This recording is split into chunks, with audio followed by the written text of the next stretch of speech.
오늘 하나님의 말씀은 에스겔 29장의 말씀입니다. 에스겔 29장의 말씀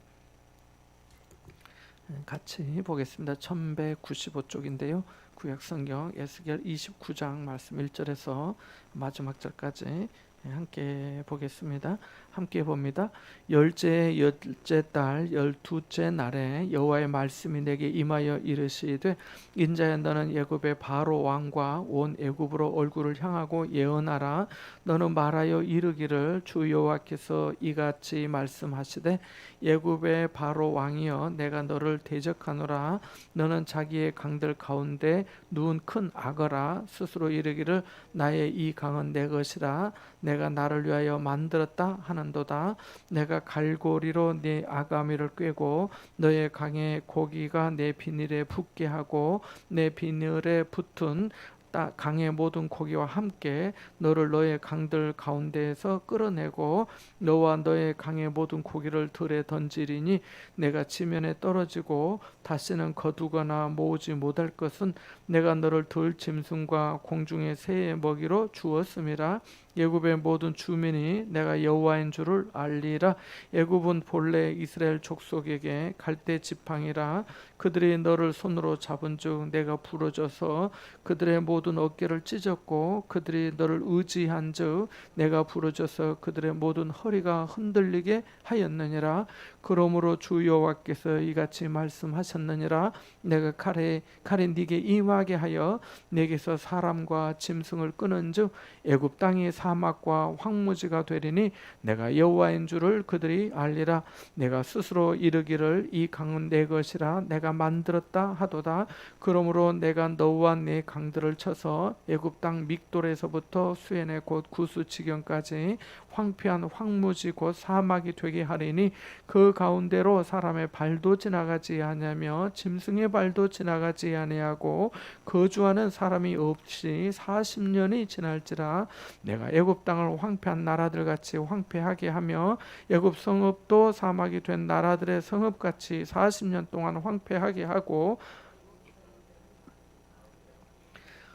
여러 민족 가운데로 해치리라. 주 여호와께서 이같이 말씀하셨느니라. 40년 끝에 내가 만민 중에 흩은 애굽 사람을 다시 모아내되 애굽에 사로잡힌 자들을 돌이켜 바드로스 땅 곧 그 고국 땅으로 돌아가게 할 것이라. 그들이 거기에서 미약한 나라가 되되 나라 가운데 지극히 미약한 나라가 되어 다시는 나라들 위에 스스로 높이지 못하리니 내가 그들을 감하여 다시는 나라들을 다스리지 못하게 할 것임이라. 그들이 다시는 이스라엘 족속의 의지가 되지 못할 것이요 이스라엘 족속은 돌이켜 그들을 바라보지 아니하므로 그 죄악이 기억되지 아니하리니 내가 여호와인 줄을 그들이 알리라 하셨다 하라. 27째 해에 첫째 달 초하루에 여호와의 말씀이 내게 임하여 이르시되 인자야 바벨론의 느부갓네살 왕이 그의 군대로 두루를 치게 할 때에 크게 수고하여 모든 머리털이 무지러졌고 모든 어깨가 벗어졌으나 그와 군대가 그 수고한 대가를 두루에서 얻지 못하였느니라. 그러므로 주 여호와께서 이같이 말씀하셨느니라. 내가 애굽 땅을 바벨론의 느부갓네살 왕에게 넘기리니 그가 그 무리를 잡아가며 물건을 노략하며 빼앗아 갈 것이라. 이것이 그 군대의 보상이 되리라. 그들의 수고는 나를 위하여 함인즉 그 대가로 내가 애굽 땅을 그에게 주었느니라. 주 여호와의 말씀이니라. 그날에 나는 이스라엘 족속에게 한 뿔이 돋아나게 하고 나는 또 네가 그들 가운데서 입을 열게 하리니 내가 여호와인 줄을 그들이 알리라. 아멘. 지난 시간 한번 또 말씀을 드렸는데 좀 이렇게 밑줄이나 표시를 할 구절을 다시 한번 말씀을 드리면은 3절 말씀과 그리고 6절, 7절 말씀, 그리고 9절 말씀, 또 15절, 16절 말씀, 그리고 20절과 21절 말씀까지 이렇게 좀 표시를 하거나 또 밑줄을 그으시면 좋을 것 같습니다. 앞부분에는 28장에서 두로 왕이 받을 심판 그리고 시돈이 받을 심판에 대한 말씀이 있었는데 오늘 29장 그리고 또 30장까지 보면 애굽이 받을 심판에 대해서 말씀합니다. 그리고 32장에도 또 31장 32장에도 계속해서 말씀하는데 애굽에 대해서 오늘 29장에 특별히 두 가지로 묘사를 하는데, 하나는 큰 악어라고 말씀하고요, 3절의 말씀에 나오고요, 그리고 또 하나는 6절 말씀에 보면 갈대 지팡이다 이렇게 말씀합니다. 애굽은 갈대 지팡이다. 그러니까 애굽에 대해서 상징적으로 말씀하는 게 큰 악어라고 말씀하고, 또 하나는 갈대 지팡이를 말씀합니다. 그리고 큰 악어라고 말씀하는 말씀이 또 32장에도 또 반복이 돼서 다시 또 나오는데요. 그때 또 보기도 하고요. 또 잠시 같이 하나님의 말씀을 함께 또 배우면 좋을 것 같습니다. 자, 하나님께서 이 애굽 왕 바로 왕과 또 애굽, 지금의 이집트죠, 이집트. 그래서 이집트에 하나님의 심판이 임할 거다라고 하면서 에스겔 선지자를 통해서 거기를 향하여서 예언하라고 말씀합니다. 그러면서 하시는 말씀이 이렇게 말씀합니다. 3절 말씀 한번 읽어보겠습니다. 3절입니다. 너는 말하여 이르기를 주 여호와께서 이같이 말씀하시되 애굽의 바로 왕이여 내가 너를 대적하노라. 너는 자기의 강들 가운데 누운 큰 악어라. 스스로 이르기를 나의 이 강은 내 것이라. 내가 나를 위하여 만들었다 하는도다. 그러니까 애굽에 대해서 예언하라고 하시면서 너는 그 강들 가운데 누운 큰 악어라라고 이렇게 하나님께서 말씀하시죠. 그러면서 내가 스스로 이르기를 나의 이 강은 내 것이라. 내가 나를 위하여 만들었다 하는구나 이렇게 말씀합니다. 여기 보면은 큰 악어는 그 이 강의 아주 가장 큰 포식자죠. 덤빌 것이 없을 만큼 큰 악어에 한번 물리면은 참 빠져나오기도 힘들고 어떤 것도 살아남기 어려운 아주 강의 제왕이다 이렇게 해도 거의 틀린 말이 아닌데, 바로 왕이, 이 애굽의 바로 왕이 바로 그런 존재로 존재다고 이렇게 말씀하면서 문제는 나의 이 강은 내 것이라. 내가 나를 위하여 만들었다 한다고 말씀하고 있습니다. 여기서 벌써 그 애굽 왕 이 바로에 대해서 하나님께서 말씀하시는 것이 교만하게 생각하고 있구나라고 하는 것을 우리가 충분히 느낄 수가 있습니다. 그래서 하나님께서 그 다음 절 4절 또 5절 이렇게 보면은 갈고리로 아가미를 꿰어서 비늘에 강의 모든 고기가 붙게 하여서 강에서 끌어내서 또 들에 던져서 들짐승과 공중의 새의 먹이로 줄 것이다 라고 5절에 보면은 말씀하고 있습니다. 그러니까 그렇게 큰 악어고, 또 나의 이 강이라고 말하고, 또 이건 내 것이라고 말하고, 내가 나를 위하여 내가 만들었다고 그렇게 말하는데, 그 모든 것들을 다 헛되게 하시겠다, 무너뜨리고 심판하시겠다라고 하는 것입니다. 여러분도 잘 아시다시피 그 애굽의 이 나일강은 유명하죠. 문명의 발상지 중에 하나고, 또 역사가 헤로도투스는 말하기를 이집트는 나일강의 선물이다라고까지 말을 했고, 우리가 지금 알기로 그 아마존강이 세계에서 가장 긴 강으로 알려져 있는데 물이 한 7,000km 정도 된다고 합니다. 그게 습지도 있고 해서 뭐 이게 정확하다 어떻게 할 수 없는데 조사해 보니까 그렇더라고요. 근데 이 나일강도 우리는 이집트의 나일강만 생각하는데, 사실은 그 이집트 앞에 이제 지중해가 있잖아요. 지중해가 있는데 이 에티오피아에서부터 이렇게 나일강이 이렇게 두 곳에서 흘러서 이집트까지 가서 바다로 빠지는 강이라고 합니다. 그래서 이 강의 길이가 6,650km 정도 된대요. 그러니까 어마어마하게 긴 강이지요. 그래서 이 나일이라고 하는 이 뜻은 히브리어로도 나할이라고 말하는데, 나할, 나일 다 이게 나일이라는 말 뜻 자체가 강이라고 하는 뜻이래요. 그래서 이 나일강 우리는 이렇게 부르는데 그냥 강이죠. 강이죠. 나일이라고 하는 강이죠. 그래서 그렇게 말하는데, 이 나일강이 이집트가 나일강의 선물이다 그렇게 말했는데, 이 나일강이 다른 강하고 다른 중요한 특징이 뭐냐면 정기적으로 범람한다는 겁니다. 그러니까 강이 있는데 이거 다 넘어서는 거죠. 뚝을 넘어서는 거죠. 그래서 다 범람하는 거죠. 홍수처럼. 근데 그게 정기적으로 한다는 거죠. 정기적으로.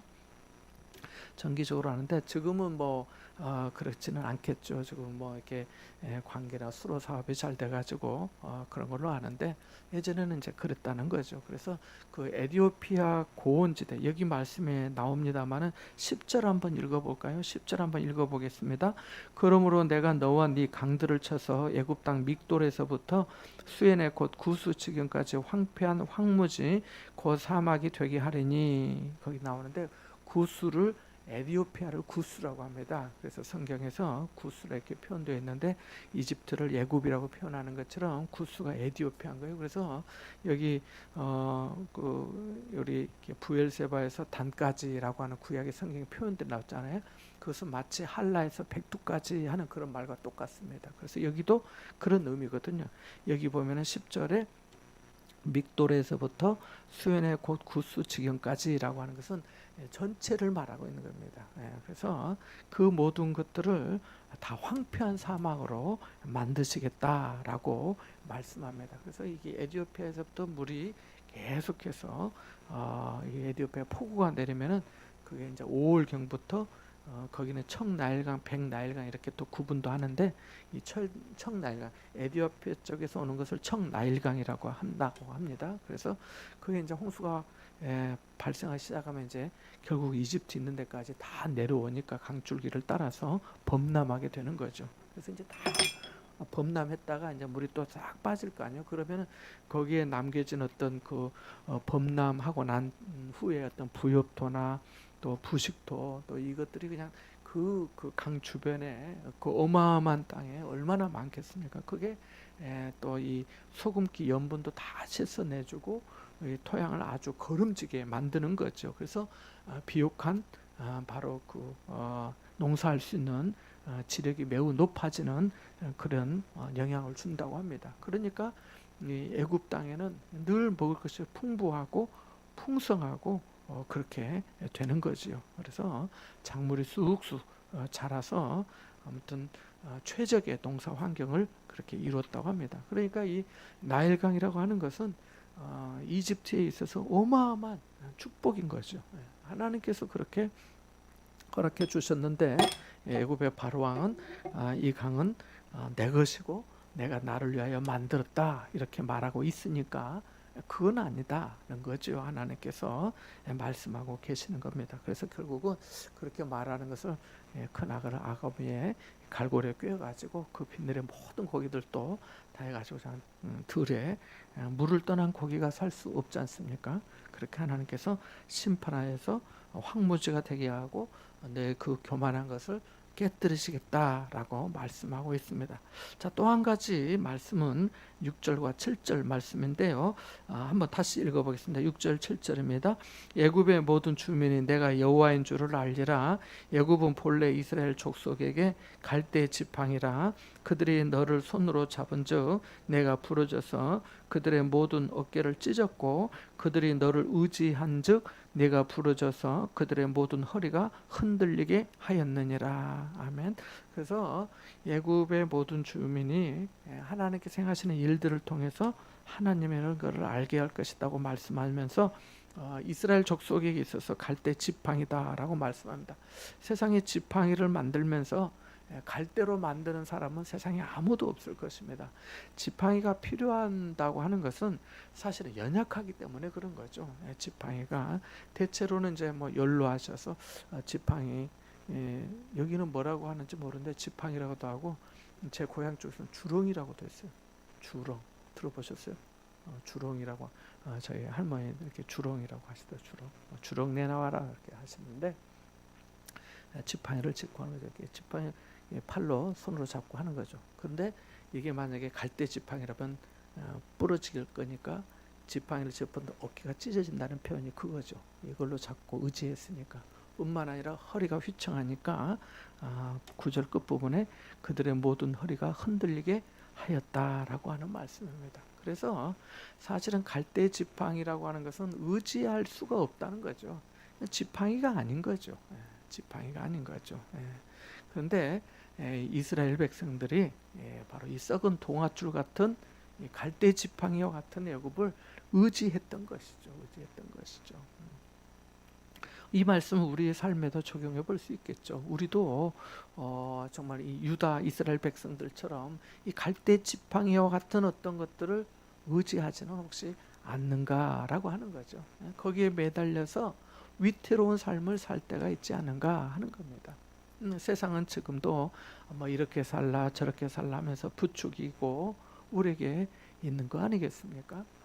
믿음으로 살아야 됩니다 라는 것이 아니라 그렇게 살면 안 되고요 라고 말하는 것도 갈대 지팡이와 같은 그런 말 아니겠습니까? 그래서 갈대 지팡이가 도울 힘이 없는 인생, 허수아비와 같다는 것입니다. 시편 146편 3절에 보면은 귀인들을 의지하지 말며 도울 힘이 없는 인생도 의지하지 말라라고 말씀합니다. 오히려 하나님을 바라라고 말씀합니다. 시편 28편 7절에 여호와는 나의 힘과 나의 방패이시니 내 마음이 그를 의지하여 도움을 얻었도다. 그러므로 내 마음이 크게 기뻐하며 내 노래로 그를 찬송하리로다 라고 말씀합니다. 시편 40편 17절에도 나는 가난하고 궁핍하오나 주께서는 나를 생각하시오니 주는 나의 도움이시요 나를 건지시는 이시라 나의 하나님이여 지체하지 마소서라고 말씀하고 있습니다. 시편 23편은 우리가 잘 알고 있지요. 여호와는 나의 목자시니 내가 부족함이 없다라고 말씀합니다. 그래서 하나님을 나의 목자로 모시고 의지하고 살아야 하는 거죠. 그러할 때 주님이 나를 푸른 초장 또 쉴 만한 물가로 인도해 주시고 사망의 음침한 골짜기에 다닐지라도 주께서 나와 함께 하심을 알게 되고 나의 평생의 선하심과 인자하심이 나를 따르는 것을 확신하게 되는 거죠. 그래서 여기 애굽을 하나님께서 이스라엘에게 있어서 갈대 지팡이와 같다라고 말씀하고 있습니다. 그러니까 이스라엘이 갈대 지팡이와 같은 애굽을 의지했다는 것에 대해서 매우 잘못된 것이다, 어리석은 것이다 라고 하는 것을 하나님께서 말씀해 주고 계시는 것이죠. 자, 8절에서 16절 사이에 보면은 그래서 하나님이 이 애굽 땅을 심판하시는데 애굽의 칼로 애굽의 사람과 짐승을 끊으실 것이고 그래서 애굽 땅이 사막과 황무지가 될 것이고 그렇게 하는 일들을 통해서 하나님이 여호와인 줄을 알게 될 것이다 라고 말씀합니다. 그래서 너희가 이 강은 내 것이라 내가 만들었다고 하는데 내가 그 땅을 사막과 황무지가 되게 하겠다라고 말씀하고 있습니다. 그러니까 하나님께서 애굽이 자랑하는 의지하는 그 강들을 쳐서 황폐한 땅, 황무지, 그 사막이 되게 하겠다라고 말씀하십니다. 그 가운데로 사람의 발도 지나가지 않는다는 것은 사람이 지나가지 않는다는 거죠. 사람도 지나가지 아니하고 짐승의 발도 지나가지 아니한다는 것은 짐승도 다니지 않는다는 거죠. 짐승의 발자국조차도 없을 것이라고 하는 것입니다. 그래서 그러한 시간이 40년을 지날 것이다 라고 말씀합니다. 그래서 11절, 12절, 13절 계속해서 40년, 40년, 40년을 세 번 말씀하고 있는데 이것은 바로 이스라엘 백성들이 회개하고 회복할 그런 충분한 시간을 이렇게 40년으로 말씀하고 있는 것입니다. 자, 이사야 31장 3절 말씀해 보면 이렇게도 말씀합니다. 거기 한번 찾아볼까요? 이사야 31장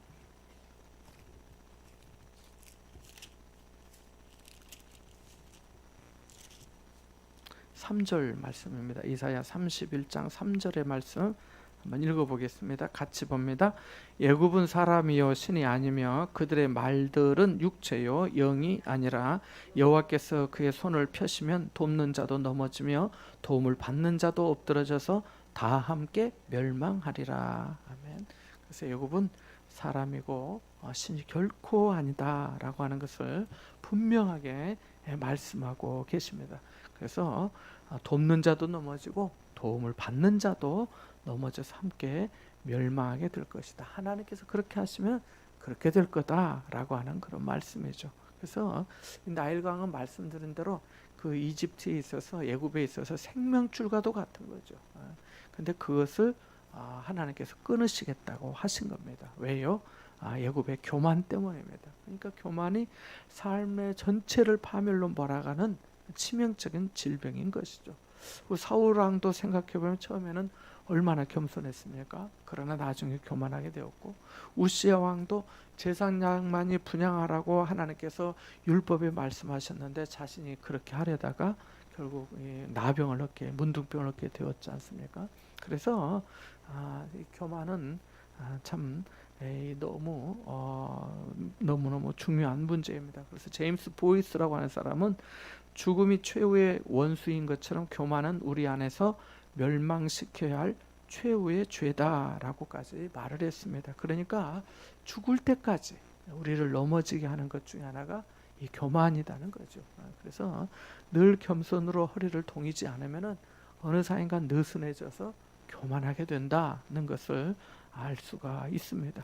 자, 그래서 이렇게 하나님께서 이 애굽 땅을 그렇게 칼로 치시고 사막이 되게 하고 황무지가 되게 하고 그 강들에 대해서 자랑하고 또 의지하고 하는 바로 그러한 모든 것들을 하나님께서 다 없이 하시겠다라고 말씀합니다. 자, 15절, 16절 말씀을 다시 한번 읽어보겠습니다. 같이 봅니다. 15절, 16절의 말씀입니다.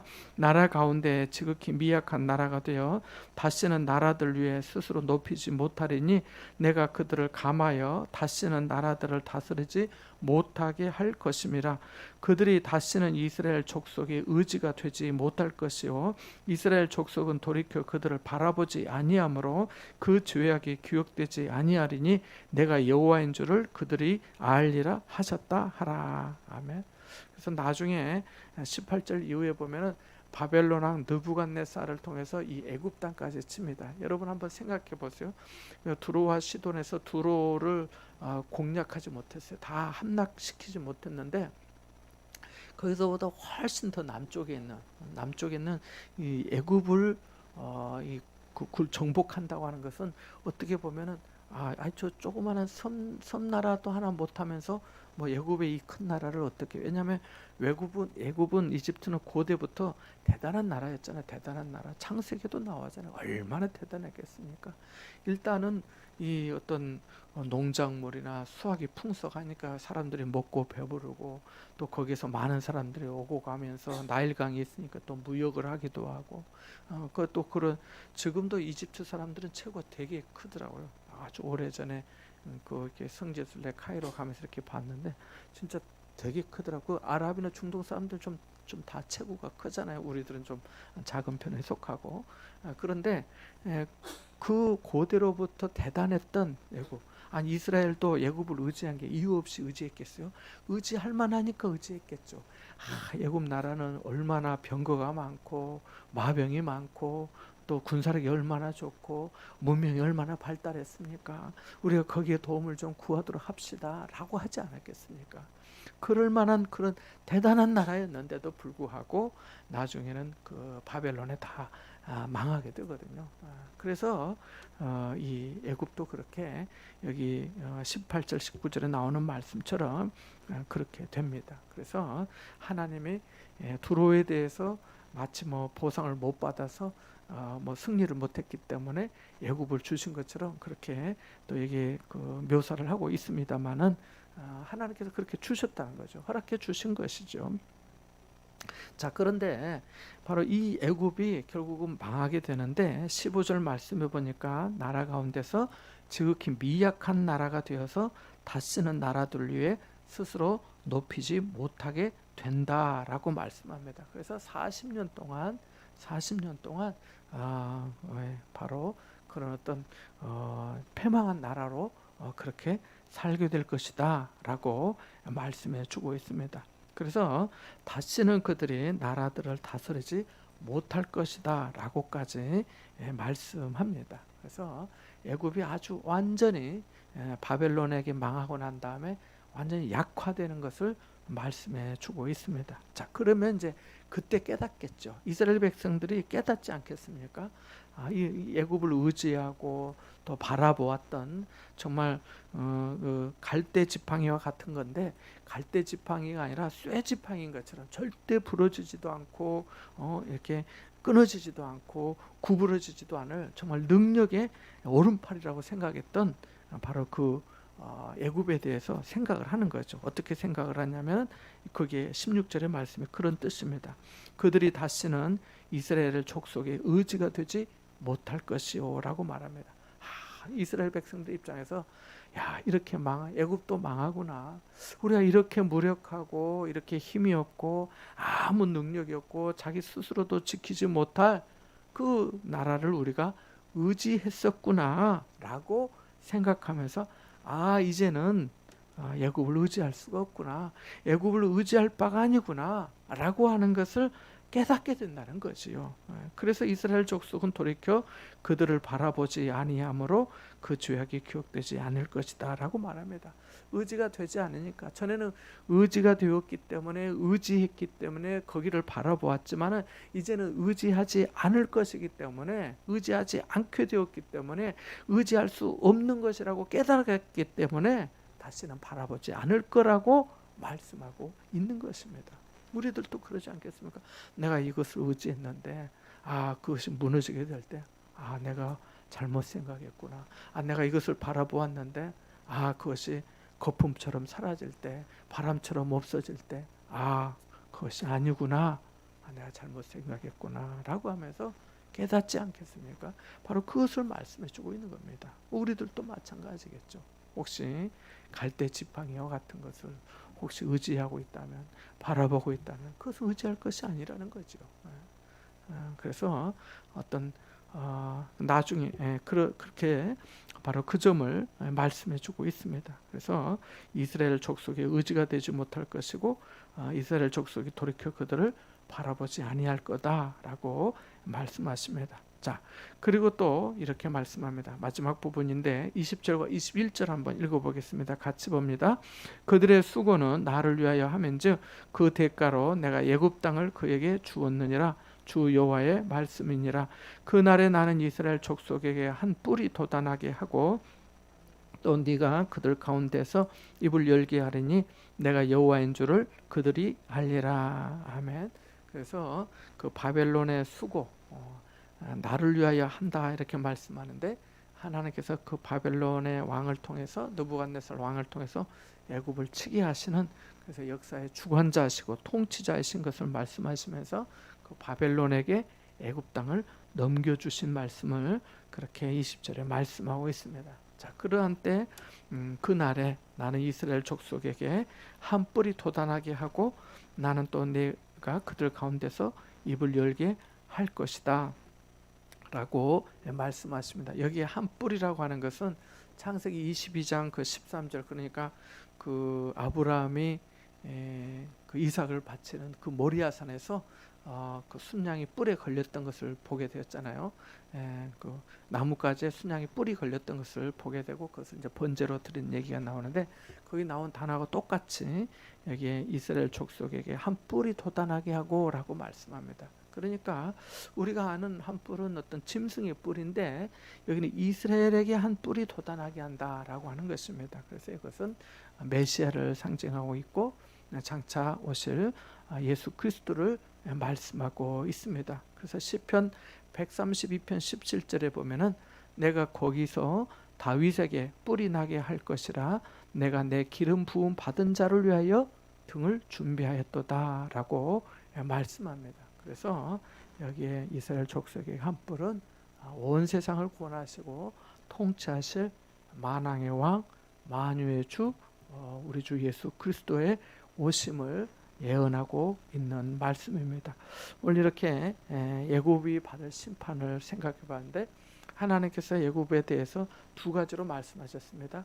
하나는 큰 악어라 말씀하시고 또 하나는 갈대 지팡이라고 말씀하시고 그 애굽은 스스로 뭐라고 칭했냐면 나의 이강은 내 것이라 내가 나를 위하여 만들었다라고 그렇게 교만하게 하나님 앞에 대적하고 또 얘기했는데 하나님께서 그 교만을 물리치셔서 그 애굽 땅을 황무지와 사막이 되게 하시고 또 40년이 지나고 난 다음에는 이제 이전과 같은 그 능력이나 영광이나 위엄이 없고 그렇게 되다 보니까 이스라엘도 이제 더 이상 의지하지 않고 바라보지 않고 깨닫게 되는 것이죠. 그래서 이제 이스라엘 백성들이 자 내가 의지하던 것이 다 없어졌어요. 이거 의지했는데 이것도 없고 이거 바라봤는데 이것도 없고 이거저거 다 없으면 이제 어떻게 되겠어요? 누구 바라볼까요?